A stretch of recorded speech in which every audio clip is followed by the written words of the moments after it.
ನಮಸ್ಕಾರ ಸ್ನೇಹಿತರೆ, ಇಂದು ನಾವು ಕರ್ನಾಟಕದ ಒಂದು ವಿಶೇಷ ಹಬ್ಬವಾದ ಕಾರುಣ್ಣಿಮೆಯ ಬಗ್ಗೆ ತಿಳಿದುಕೊಳ್ಳೋಣ. ಈ ಹಬ್ಬವನ್ನು ಯಾಕೆ ಆಚರಿಸುತ್ತಾರೆ, ಇದರ ಇತಿಹಾಸವೇನು, ಇದರ ಮಹತ್ವವೇನು, ಸಂಪೂರ್ಣ ಮಾಹಿತಿಯನ್ನು ಈ ವಿಡಿಯೋದಲ್ಲಿ ನೋಡೋಣ. ಮುಖ್ಯ ಮಾಹಿತಿ: ಕಾರುಣ್ಣಿಮೆಯು ಕರ್ನಾಟಕ ರೈತ ಸಮುದಾಯದ ಪ್ರಮುಖ ಸಾಂಪ್ರದಾಯಿಕ ಹಬ್ಬಗಳಲ್ಲಿ ಒಂದಾಗಿದೆ. ಈ ಹಬ್ಬವನ್ನು ಮಳೆಗಾಲ ಸಮಯದಲ್ಲಿ ಆಚರಿಸಲಾಗುತ್ತದೆ. ಕೃಷಿ ಉತ್ತಮವಾಗಲಿ, ಜಾನುವಾರುಗಳ ಆರೋಗ್ಯ ಉತ್ತಮವಾಗಲಿ, ಮಳೆ ಸುರಿಯಲಿ ಎಂದು ದೇವರನ್ನು ಪ್ರಾರ್ಥಿಸುವ ಹಬ್ಬವೇ ಈ ಕಾರುಣ್ಣಿಮೆ.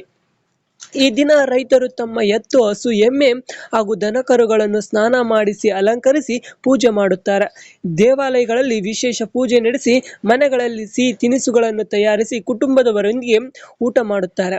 ಹಾಗೆ ಕಾರುಣ್ಣಿಮೆಯು ನಮ್ಮ ಸಂಸ್ಕೃತಿ ಪ್ರಕೃತಿಯ ಮೇಲೆ ಬಹಳ ಗೌರವವನ್ನು ತೋರಿಸುತ್ತದೆ.